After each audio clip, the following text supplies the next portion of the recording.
হয়েছে।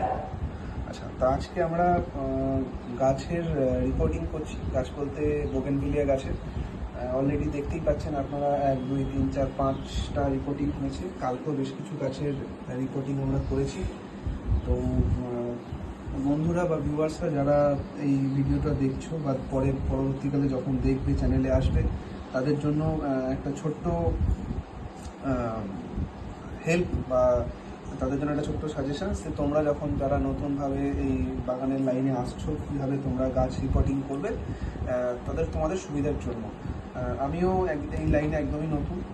আমি যে করছি সেটা যে একদম পুরোপুরি 100% ঠিক সেটাও না, বাট আমারও দেখে শেখা আরও অনেক যারা অভিজ্ঞ বাগানি আছেন বা নার্সারির বন্ধুরা যারা আছেন তাদের কাছ থেকে দেখে শেখা।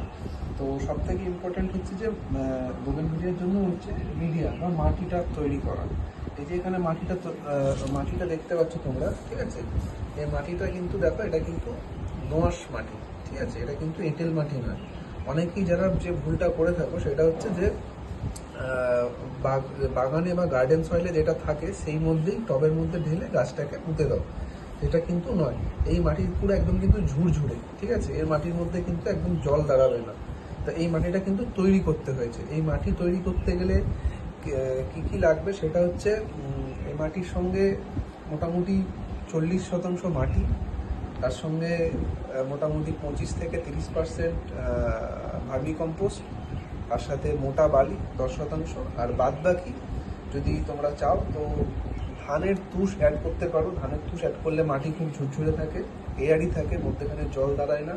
স্যাঁতস্যাঁতে ব্যাপার যেটা হয় সেটা হয় না, রুট পচে যাওয়ার বা শিকড় পচে যাওয়ার যে ব্যাপারটা সেটা সব থেকে কম থাকে, যেটা বোগেনভিলিয়ার সব থেকে বড় একটা রোগ, জল দাঁড়িয়ে গেলে শিকড়ে।